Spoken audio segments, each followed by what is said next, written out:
got introduced to this video from my sister. I had it actually in my watch later, and then she was like, "We're gonna put it on." So watched some of it, but I did not catch this part. I don't think I was paying attention. I was probably like dozing off or something.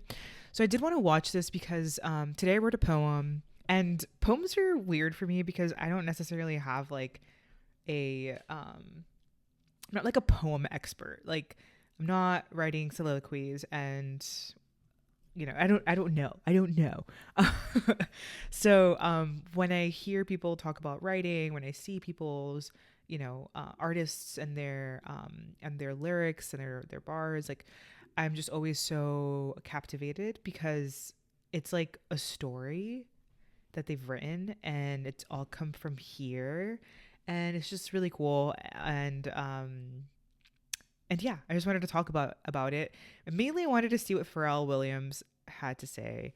I hope I didn't just butcher his last name. His last name is Williams, right? Oh my gosh, watch me, Pharrell Williams.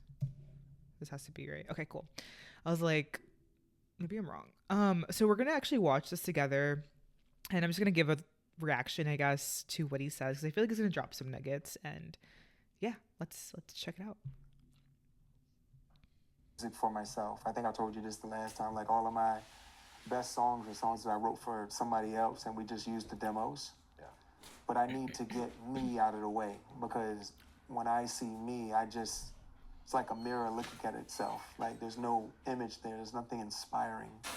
But when I'm channeling somebody else and they bring something out of me and they don't use the record, yeah, that's kind of like, because I'm in service to others. So my best work naturally is going to be when I am channeling someone else and not me. And seeing myself objectified allowed me to have enough separation to get inspired. And so that's where Piece by Piece came from.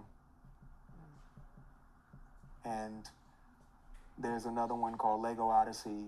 And in French, the way you would say the ego is le ego, L apostrophe ego. And it would be pronounced Lego. Wow.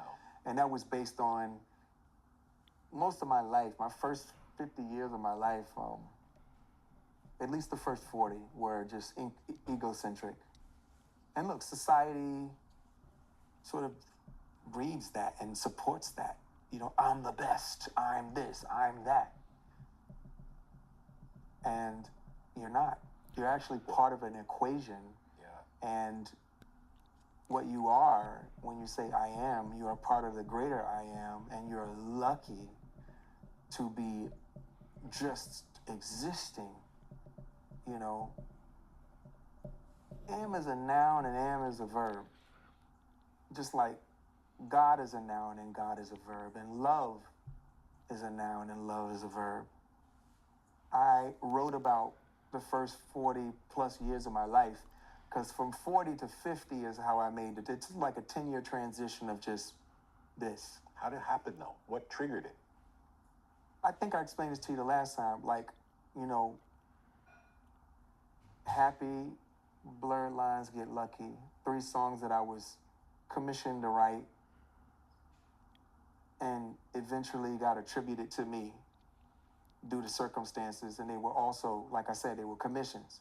So it wasn't like, you know how like you wake up one day and you're like, yo, I'm going to make, I don't know, you woke up one day and decided you want to do 99 Problems, right? Yeah. Let's pretend 99 Problems was solely your idea. Yeah. And most of the songs of your catalog are solely your idea. You woke up that day and decided you wanted to do that. That would lead you to believe that you are controlling your destiny. It would lead you to believe that you sold that many records. It would lead you to believe that like your willpower and your existence is solely in control of everything, every part of the process. Then one day you get 3 different commissions to do something. So they're not, it is going to be your idea, but it's because someone prompted you. Hey, we need the right song for this scene. Hey, we need a song for this artist. Hey, we need you to write a song to be on our record. You do all of that. You end up being on all the records. They all end up being like #1 records, and with huge, not just #1 records, but like 22 million records sold. You know what I mean? Like on just one song alone, like, you know, and counting type shit. And then you go, oh, I'm not in control. And then it dawns on you that you didn't sell that many records.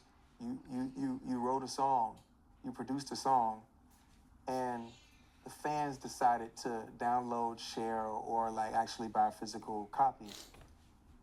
And then those songs are bigger than anything you've ever done. The songs are like helping people get through their day. Some songs is helping people through their chemotherapy. Some songs is helping people through divorce. Some songs are just giving people hope. Like just a whole bunch of things that like you are humbling to you, but then at the core of all of it, you didn't commission these songs from yourself. These songs were commissions. The universe conspired to show you all these things. And it just made me bawl. And so that was when I was 40. And you saw it clearly? Clear. That's great. I noticed things. Did you feel relief? What was the feeling when you saw it? The relief that I felt was not quite how you're saying it. It was a different context. It was more like, you didn't give up on me. I point to the sun, but this sun is one of trillions upon trillions upon trillions upon trillions of stars. But existence, the air between you and I, the molecules in you, the molecules in me, the molecules in the trees, the breeze that we're feeling right now, any and everything that we're in, this matrix that we are in of existence, that's my God. The Alpha and the Omega. The all that is, all that ever was, and all that ever will be. Existence. You didn't give up on me. And you gave me another shot. And you really, really, really demonstrated it through these 3 songs that I was commissioned to do. And you left me in on it because I never thought I could ever do anything so big with me being the featured artist. Yeah. It was all of that.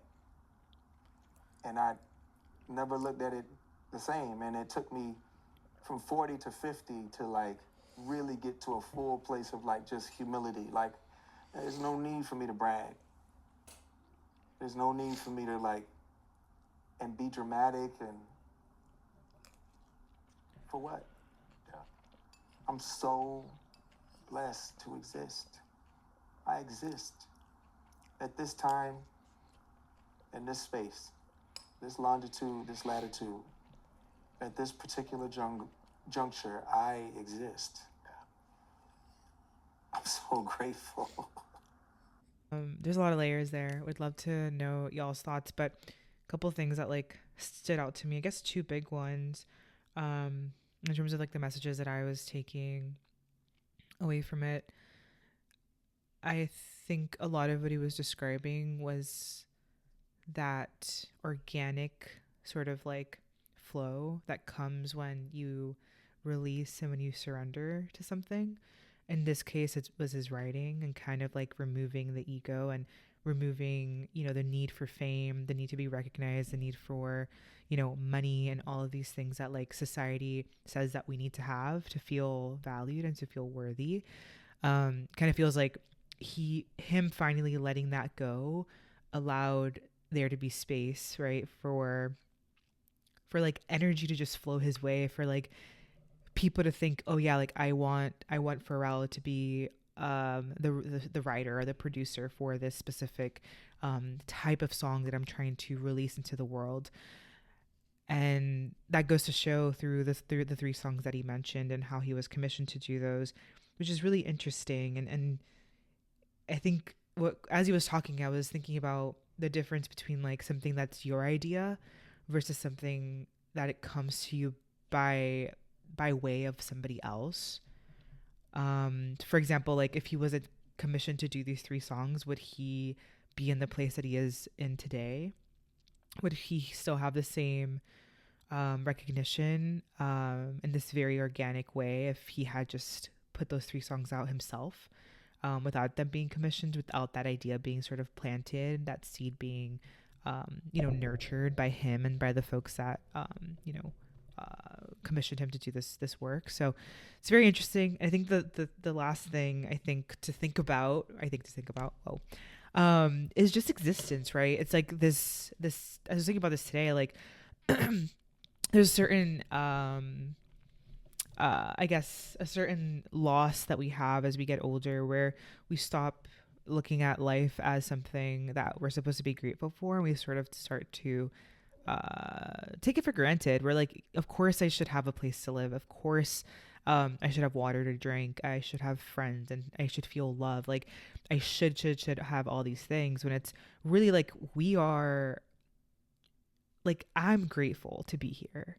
I'm grateful that I have the chance to experience life in this form. Like I think about this every day, how crazy it would be to not be here and being able to experience trees growing, being able to experience putting soil into my plants that I've propagated, not being able to experience music and sound and the visuals and taste, right? Like all of these things that we are constantly doing every single day, thousands of potentially, I mean, hundreds and thousands of times a day, depending on what the thing is. But each of those interactions, we're sort of not thinking about how grand, how big, how incredibly unique it is to be here, to exist, to love, to be part of something greater, outside of just I, right? It's this connection of all of us that are living in this current time and in this current form, in these bodies, right, with these brains, in this society with these thoughts and this language, and access to tools and ability to create more tools, right? Yeah, I could talk about this for a long time, but I'm not. So I will leave a link to this video in the description box below if you guys want to check it out. If you clicked off for some reason. I tried not. I didn't want to talk through it, to pause and stop, because I feel like that also takes me out of my train of thought. So thanks for bearing with me if you're still here. But yeah, Pharrell's an interesting dude. So is Lupe Fiasco. I'm a big fan of Lupe Fiasco as well, and just like his thought process around music theory, and his ability to bring like tech and music together as well. So it's really interesting. And I guess coming off of that, I did write a poem. And like I mentioned earlier, I am not a poeter? No, a poet artist. I don't know. What do you call poets? Poets. Oh my gosh. Wow. Thanks for being here. So I wrote a poem earlier and I wanted to read it. Because I don't know if I would consider this a poem, but honestly, like, who's counting? Who's counting if it's a poem? Are we part of the poem community? No. And even if we were, I would hope nobody judges poems that don't look like poems or sound like poems. So this one I wrote probably like 2 hours ago. I sometimes just get these like little bursts to just write something. And yeah, let me read this to y'all. Okay, so the poem is called A Knowing. Okay. You were like a knowing. It was more certain than the most certain thing you could ponder. It was more solid than Stonehenge. You were like a knowing. We were talking about the past here, no future tense. There's no future here. It's all in the past, I said. I remember the knowing. I remember the sureness I felt. I remember the being I was with you. I remember it all. You were knowledge. You were nature. You were peace and turmoil. You were fixed and flowy. If I could give one thing to feel that knowing again, I would. I would, because it was such a strong knowing that I wasn't existing alone. I was existing with you. You were like a knowing of life now, of life beyond, of life before. Thank you for being that knowing, and hopefully I was that knowing for you. I don't know. Thoughts and feels, I guess, with life. So yeah, do you guys write poems? I would love to read your poems, honestly. Um, and yeah, I think that might be all that I have for you guys today. I'm probably gonna put in some footage of I'm building out this like tattoo directory of tattoo artists because I have tattoos. And every time I want to get a new tattoo, I have to like go to Instagram, I have to go to Google, I have to do this kit and caboodle. Kit and caboodle. Um and I kind of don't want to do that all the time. So I was like, what if I just make a tattoo directory? So I'm I'm using a couple different tools. One of them is Softer to create like a directory front end, and then I have a Google Sheet sort of powering the records. And then I have to just do a bunch of other stuff that I just haven't done yet. But currently building that. So show some progress where I ended up last night. And yeah, that's really all. I'm probably going to be making videos like this where we're just hanging out. We're hanging out, talking, learning, and potentially checking out new music. Potentially, maybe I'll practice some of my Italian with you guys. I'm using this new app called Drops. If you guys want a link to it, I'll leave it in the description below. And I'm also taking Italian lessons on this website called italki. So I'll leave a link below as well to that if you're learning a language.